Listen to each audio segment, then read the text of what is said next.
Saudara jemaat yang dikasihi Tuhan, selamat pagi dan salam sejahtera untuk kita semua. Saudara-saudara yang dikasihi Tuhan, kalau kita hari ini boleh berdiri di sini, pakai toga ini, pakai stola ini, ya, dan berbicara kepada saudara-saudara dalam rubrik yang dalam liturgi disebut khotbah, maka saudara tahu yang berdiri itu adalah seorang pendeta. Tapi seorang pendeta pasti punya sejarah. Nggak tiba-tiba langsung jadi pendeta. Dia mempunyai proses kehidupan yang kemudian perjumpaan dengan Tuhan, yang kemudian ia renungkan, dia alami dalam kehidupan, lalu memutuskan dia untuk mencapai sesuatu di dalam dunia pelayanan. Dan dalam perjalanan sejarah itu, tidak tiba-tiba seorang jadi pendeta. Dan orang gereja mengakui bahwa ada panggilan-panggilan pribadi seperti itu, yang terbuka pada kuasa Roh Kudus untuk memanggil siapa saja. Tapi ada juga proses dan persyaratan yang diberikan sebelum seseorang bisa menjadi pendeta. Antara lain, mesti belajar teologi, mesti masuk sekolah teologi, mesti mengikuti pendidikan teologi. Maka masuklah orang, di sini ada pendeta-pendeta yang lain juga. Semua ini adalah lulusan dari pendidikan teologi yang juga berjenjang. Ada S1, ada S2, ada S3, dan seterusnya.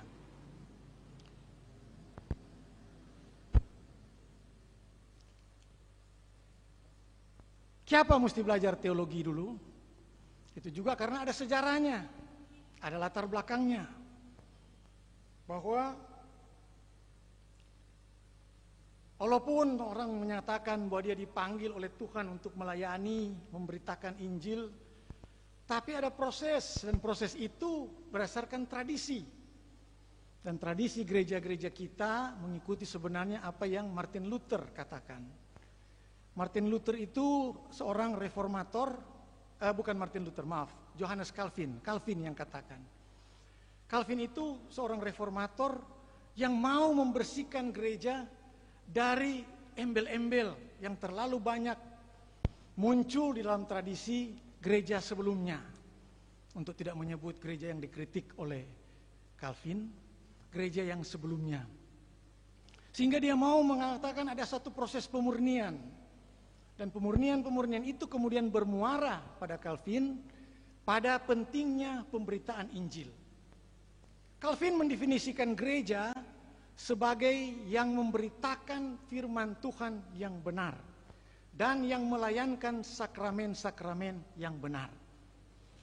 Oleh karena itu dia membersihkan juga gereja dari pelayanan sakramen-sakramen yang dianggap tidak dilakukan oleh Yesus sendiri. Makanya orang hanya punya dua sakramen, yaitu sakramen baptisan kudus dan sakramen perjamuan kudus. Tapi penting bagi Calvin adalah mimbar, pemberitaan, itu yang paling penting. Oleh karena itu dia katakan bahwa pelayan-pelayan yang akan melayani itu harus dibedakan. Dibedakan dari, itu yang orang pakai juga dalam gereja dengan istilah yang kadang-kadang orang nih tahu apa, marsuka cumu-cumu, presbiterial sinodal. Yang artinya gereja atau jemaat. Jadi bagi Calvin tuh gereja itu jemaat, bukan tuh besar-besar tuh lain, tapi yang kecil, yang jemaat. Bahwa jemaat yang dipimpin atau dituntun oleh rapat, oleh sidang para presbiter. Itu tuh presbiterial sinodal. Jemaat yang dituntun oleh para presbiter lewat pengambilan keputusan secara musyawarah melalui sidang majelis jemaat. Itu tuh asal dari kata yang orang pakai-pakai di gereja, banyak orang juga tidak mengerti.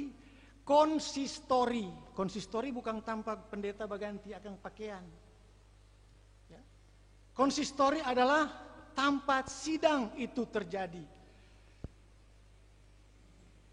Dan itu yang menuntun dan memimpin jemaat. Sehingga bagi Calvin gereja itu adalah jemaat. Dan yang paling utama ada di situ. Nah oleh karena itu jemaat ini harus dipimpin oleh bagi Calvin dua macam presbiter. Dua macam penatua. Yaitu penatua yang mengajar, teaching elders, dan penatua yang mengatur, yaitu ruling elders. Dan orang ambil juga pemahaman itu dengan mengatakan oke, dan Calvin bilang teaching elders ini mesti doktor-doktor dorang, dalam pengertian mesti dah belajar baik-baik ini teologi, mesti dah belajar baik-baik. Karena ini mimbar, ini sentral, ini boleh sembarang pakai untuk memberitakan firman Tuhan itu. Sementara dia bedakan itu dari apa yang disebut ruling elders, yaitu penatua-penatua yang baatur, baurus. Baurus tu ibadah, baurus tu jemaat, baurus tu kunjungan, baurus tu organisasi, baurus tu keuangan. Yang dibedakan dan dipisahkan dari teaching elders, yaitu penatua-penatua yang mengajar. Nah dengan pembedaan ini, Calvin berharap bahwa jemaat itu bergerak dengan baik. Walaupun dia bilang di Alkitab ada bilang lagi satu fungsi lain, yaitu para diaken, para syamas, yang sebenarnya mencerminkan tugas sama dengan Stefanus de Beki. Kalau orang baca tuh cerita Stefanus, kenapa ada 7 orang dipilih? Karena tuh rasul-rasul yang berpusat pada doa dan pemberitaan firman, yang tidak bisa urus lagi apa yang menjadi inti dari kehidupan jemaat, yaitu supaya tidak ada orang yang berkekurangan di antara mereka.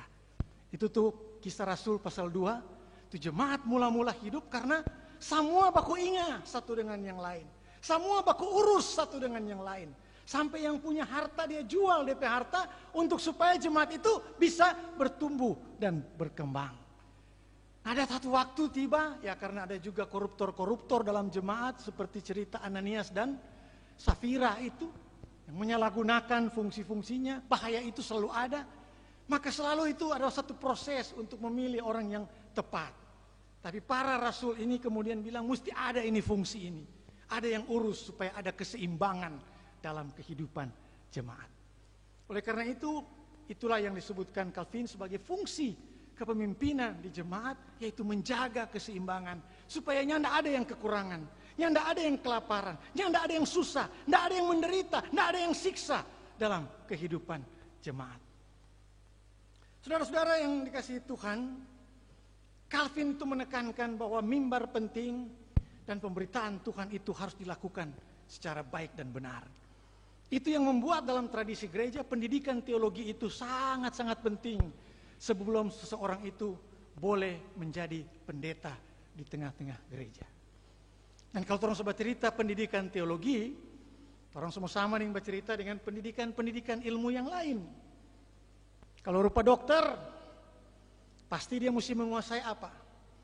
Biologi dan kimia. Kan dokter? Itu DP dasar. Dia mesti kuasai baik-baik. Ini boleh setengah-setengah. Yang betul-betul. Karena itu yang akan membuat dia menjadi dokter yang handal.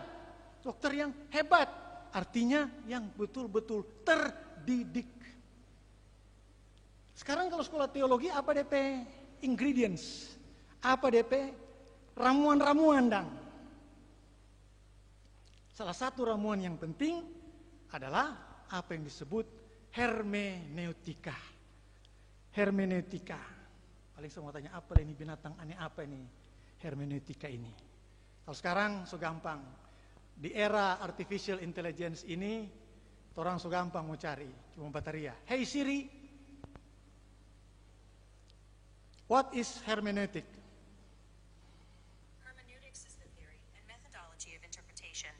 Especially the interpretation of biblical texts, wisdom literature, and philosophical texts. Jadi, no thank you. Jadi hermeneutika adalah ilmu yang mempelajari penafsiran terhadap teks-teks, terutama teks-teks Alkitab, teks-teks sejarah, teks-teks filosofis, teks-teks hikmat. Jadi ini ilmu membaca dan menafsir orang lain petulisan. Dan ilmu ini harus dikuasai sebelum orang bisa tiba menjadi pendeta. Nah, dalam hermeneutika, orang diajar bahwa orang ini boleh sembarang pakai nih teks Alkitab ini. Ini boleh cuma bilang angka begini, kau bilang firman Tuhan dah bilang. Tunggu dulu, apa tuh dah tulis? Dah tulis for siapa? Dah tulis kapan? Dah tulis di mana? Betul-betul dah tulis begitu. Jangan-jangan itu tuang pe bahasa sendiri, tuang pe mau sendiri, kong pakai-pakai ini Alkitab dah bilang, kong main bilang sembarang, padahalnya nggak ada di sini. Dan yang dibilang begitu. Ada satu kali di Facebook, ada satu orang dia bikin tes. Dia kutip satu ayat, saya lupa di ayat mana. Tapi itu adalah waktu Yesus dicobai di padang gurun. Itu tuh perkataan iblis Pak Yesus. Bagus sekali.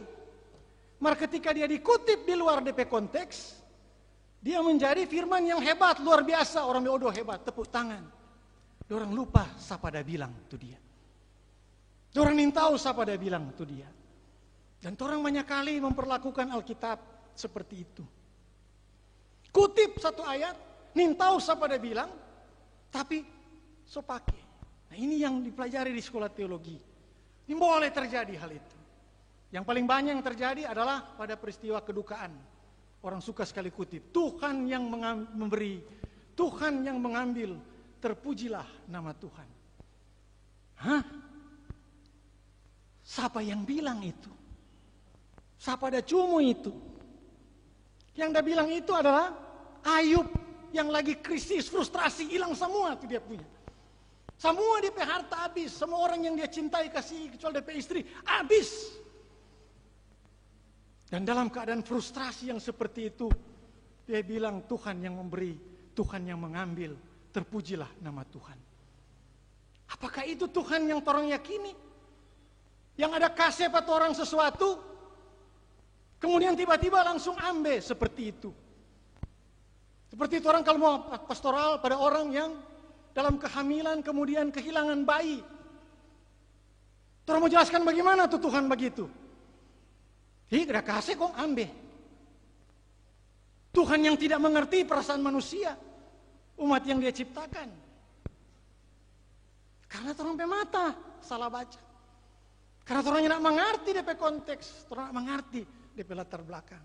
Orang pakai kata-kata itu memang dapat dengar menghibur, tapi dia memberitakan Tuhan yang kejam, Tuhan yang tidak punya kasih, Tuhan yang tidak menyadari bagaimana manusia pergumulan. Dalam doa-doanya memohon supaya boleh ada bayi. Sementara dalam proses tiba-tiba terjadi sesuatu. Dan orang kadang-kadang juga berpikir seperti itu. Oh ya Tuhan so atur kok begitu juga. Sehingga akhirnya Tuhan yang begitu besar, yang juga mau menderita bersama-sama dengan penderitaan-penderitaan manusia, yang berjuang bersama-sama untuk ketidakadilan, tiba-tiba hilang maknanya hanya karena orang salah baca. Yang tidak dapat DP beras. Cuma bercerita DP konga mengenai Alkitab. Oleh karena itu nyanak sembarang. Kalau orang menguraikan Alkitab, itu tidak sembarang. Begitu juga dengan teks yang orang baca menjadi pembacaan hari ini. Dari Kisah Para Rasul pasal 7 tadi. Yang cuma ambil DP ekor dari apa yang Stefanus ada alami. Kurang mau cerita ketika Stefanus sudah dihukum. Orang mesti cari DP kepala. Atau dianiaya. Tapi orang mesti cari DP kepala. DP kepala ada di mana? Apa nih Stefanus pesalah? Orang tidak bisa bilang ya sudah Stefanus terima Joso. Begitu kasihan. Itu yang anda mesti alami. Itu penderitaan yang begitu mesti dialami. Sudah kalau Tuhan so bilang sudah so betul tuh dia. Apa Tuhan dah bilang begitu? Apakah pengalaman Stefanus seperti itu? Orang mesti baca dulu baik-baik dari pasal 6. Karena dari pasal 6 itu orang akan mengerti siapa Stefanus itu, kemudian dirajam, kemudian mati di tangan orang-orang yang adalah bangsanya sendiri, umatnya sendiri. Karena dari pertama di pasal 6 kalau orang baca, Stefanus itu cuma salah satu dari diaken, dari pelayan meja di tengah-tengah jemaat. Kemudian dia rupanya ada perdebatan dengan orang-orang Yahudi dari berbagai tempat. Mari orang-orang Yahudi kalah berdebat dengan Stefanus dalam cerita itu, pasal 6. Bisa nanti saudara-saudara baca sendiri di rumah. Lalu kemudian pada ayat 8 dan seterusnya, itu diceritakan bagaimana orang-orang yang kalah berdebat ini, kemudian cari lembaga yang lebih tinggi untuk menghakimi Stefanus. Itu yang terjadi. Dorang bilang dua hal yang dorang tuduhkan pada dia. Yang pertama itu,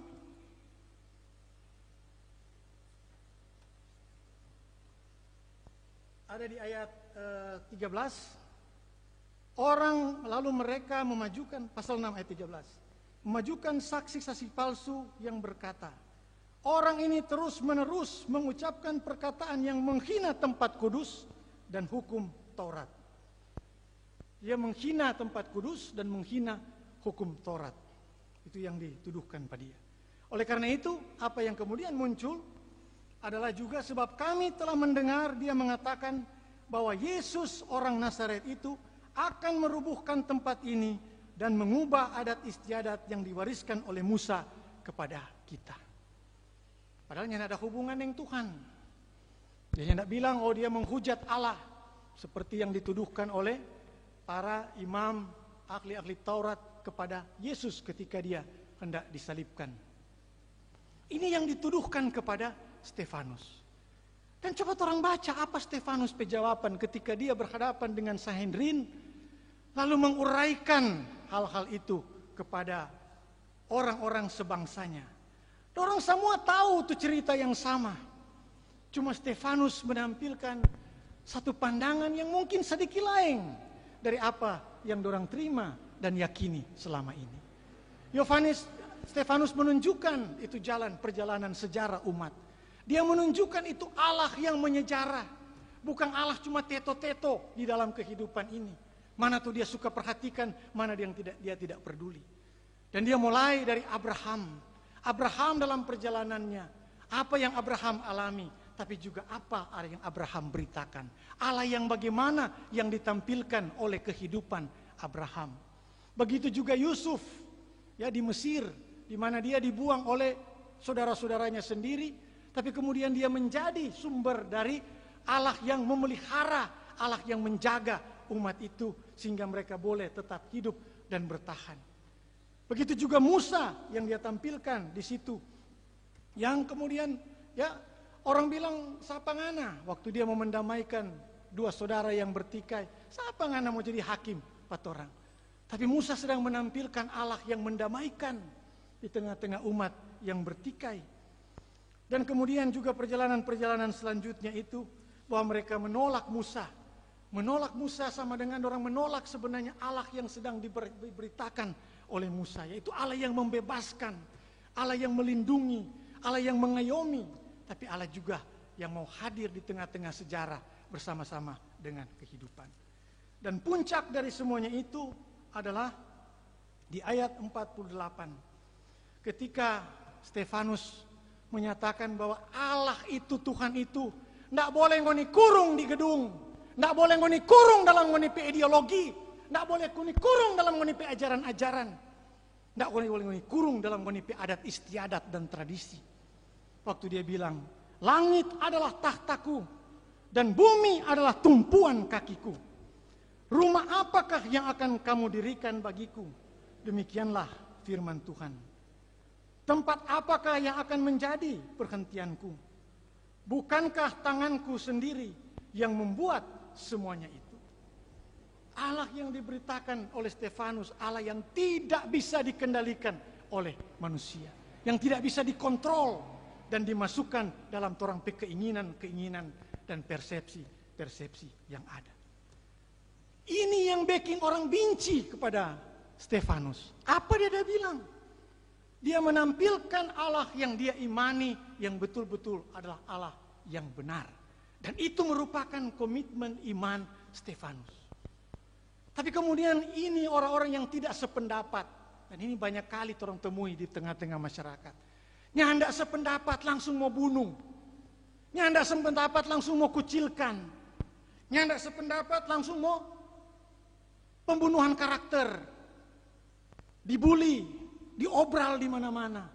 Urusan pribadi diangkat-angkat. Padahal perbedaan pandangan, perbedaan sikap. Karena apa ada perbedaan seperti itu? Dari mana kebencian-kebencian itu? Karena Allah yang menguasai dorong pikiran adalah Allah yang salah. Allah yang berbeda dari Allah yang seharusnya dorong imani dan yakini. Karena tidak mungkin Allah itu pembenci. Tidak mungkin Allah itu pendendam. Orang perenungan beberapa minggu yang lalu. Allah adalah kasih. Allah adalah terang. Dan di dalam terang tidak mungkin ada kegelapan. Tidak mungkin ada kegelapan. Oleh karena itu kalau orang dengar yang seperti itu. Kalau ada orang-orang beragama menyaksikan Allah yang seperti itu. Seperti itu orang kadang-kadang dengar dari banyak orang. Dan dalam perilaku dan tingkah laku mereka ada kebencian. Pembunuhan karakter. Perbedaan sedikit langsung dihina. Dibully. Kalau boleh ditiadakan. Apakah itu mencerminkan Allah yang mereka yakini? Dan yang sama dengan yang kita yakini? Nah, ini yang dialami oleh Stefanus. Stefanus mengalami pengalaman yang pahit sekali. Berbeda pandangan mengakibatkan dia harus mati. Saudara-saudara yang dikasihi Tuhan. Ini yang kadang-kadang orang lihat bahwa pandangan yang orang banyak miliki itu belum tentu. Itu adalah pandangan yang benar. Dan kadang-kadang kebenaran itu justru menjadi ditutup-tutupi oleh sikap yang seperti ini. Sama ada yang teman bilang ke kita, ya itu so begitu kadang-kadang orang. Lain kali di politik juga begitu. Kalau ada 100 orang bilang ini kursi, 1 orang bilang ini kursi. Ya tuh sana itu yang coklat, kursi. Maka kalau ada 100 orang bilang itu meja, maka jadilah kursi itu meja. Cuma 1 tuh dia bilang itu kursi. Salah nongana 1. Tuh 100 dia bilang meja, dorang tuh betul. Yang Stefanus beritakan itu tuh Allah. Allah yang mengayomi, Allah yang mengasihi. Allah yang menyejarah, yang tahu berjalan bersama dengan umatnya. Bukan Allah yang menghukum. Bukan Allah yang menyadakan, bukan Allah yang pendendam. Tapi yang lain semua begitu, ya salah-salah cuma ngana yang bilang itu kadera. Orang semua bilang itu meja, maka jadilah kadera ini meja. Saudara-saudara yang dikasihi Tuhan, mohon izin Pak Satgas Covid, tapanjang sedikit itu ini dia. Tapi ini juga menunjukkan orang pergumulan dalam kehidupan. Karena bergereja menurut Calvin tadi itu adalah berjemaat. Jemaat ini tuh gereja. Dan semua aturan-aturan gereja itu harus mencerminkan Allah yang orang yakini. Dia harus Allah yang mengasihi, Allah yang mengayomi, Allah yang mau menderita bersama umatnya. Bukan Allah yang ngana salah, toki. Ngana enggak sependapat dengan kita, pergi. Ngana enggak sesuai tapi keinginan, cara pakai baju, enggak cocok dengan kita. Ke sana. Ngana cara bicara itu dia, tahu banyak kritik-kritik pak kita. Sana.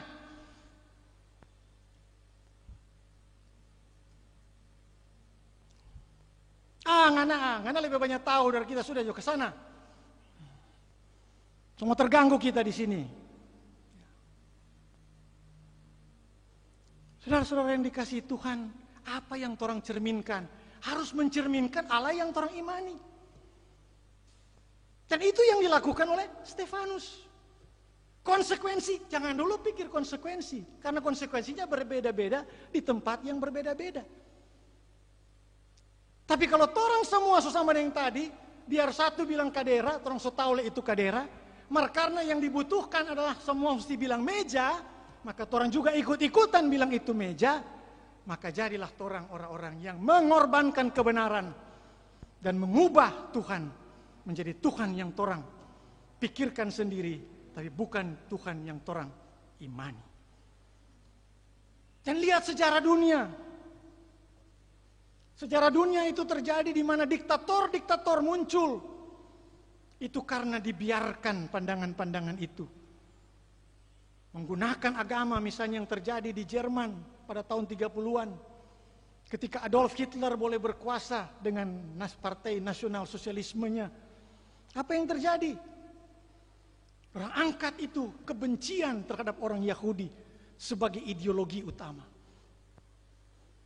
Dan kebencian itu didasarkan pada apa? Pada ayat-ayat Alkitab. Oh, Yesus kok yang Yesus disalibkan oleh orang-orang Yahudi. Yang tidak baca betul tuh teks. Yang tidak baca baik-baik itu Alkitab. Yang tidak lihat siapa ada muncul kata-kata seperti itu di Alkitab. Yang mirip-mirip ditafsirkan secara bebas merdeka. Maka lahirlah satu tragedi kemanusiaan. 6 juta orang Yahudi mati di tangan nasional sosialisme Hitler. Dan gereja ada di mana pada waktu itu?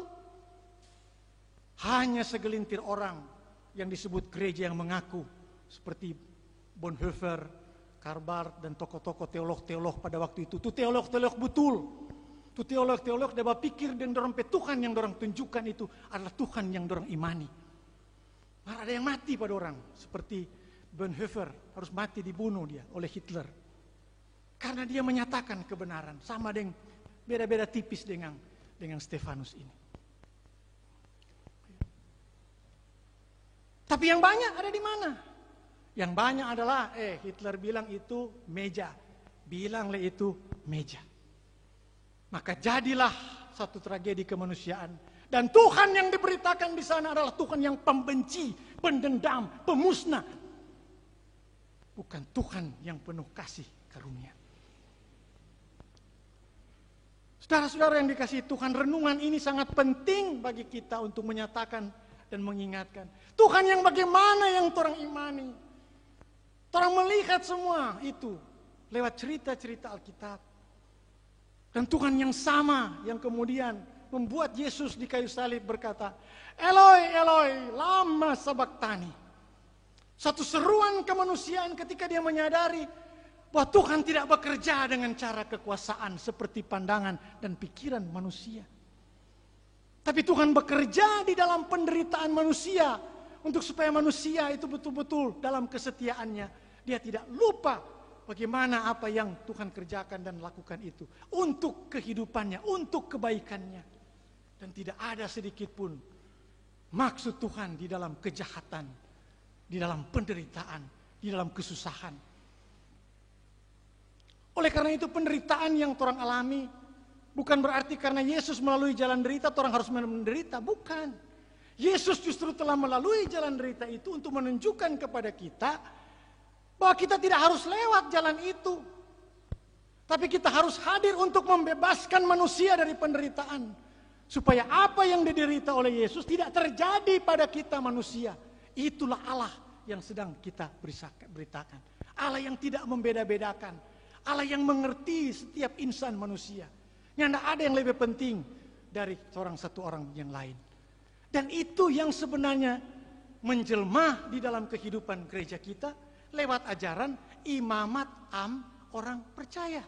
Semua orang imam artinya semua bisa berhubungan dengan Allah dan bisa menghubungkan orang lain dengan Allah dalam kehidupannya.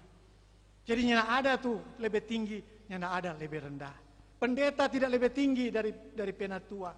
Penatua tidak lebih tinggi dari syamas, walaupun kalau semua pemilihan, ya kelar pemilihan, Bu Pena, kita pas jadi syamas, seturung pangkat. Ya. Orang bilang begitu. Saya ada berapa? Ada 2 orang di sini penatua yang jadi syamas. Ya. Tapi apakah begitu? Oh, sementara kalau yang syamas jadi penatua, meningkat. Kapan penatua jadi pendeta dong? Oh, sekolah teologi dulu. Ya, ingat-ingat ya, siapa tahu lah mesti patuh pada, ada yang bilang itu meja, dengar, itu meja bukan kadera.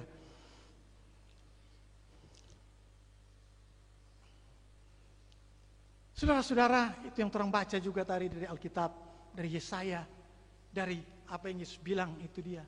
Jika matamu menyesatkan engkau, cungkil.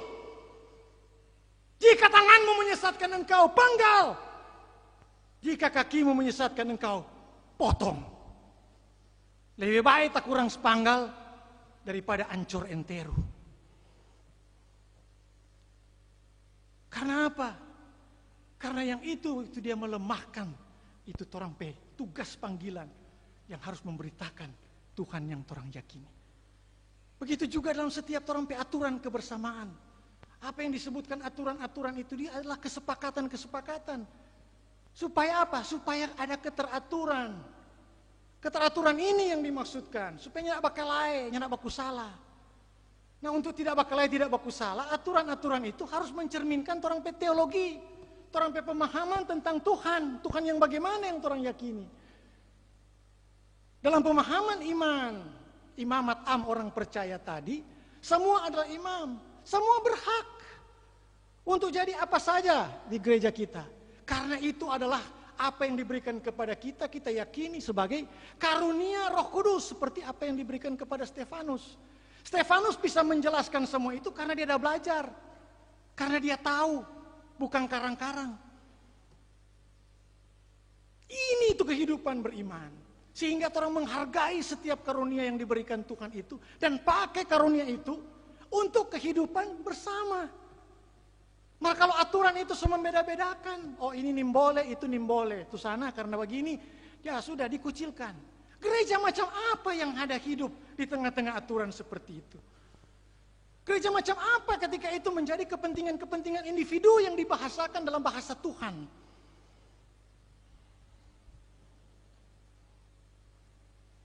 Mari kita berkaca pada Stefanus. Dan apa yang Stefanus lakukan? Yaitu memberitakan Allah yang benar. Dan dia tidak peduli yang lain-lain itu. Tapi dia memberitakan Allah yang benar itu. Tidak semua musuh kebunung pas Stefanus. Banyak juga yang kemudian bertobat dan jadi baik-baik dan menghadapi kehidupan yang seperti yang Stefanus beritakan dari Allah yang benar itu. Amin.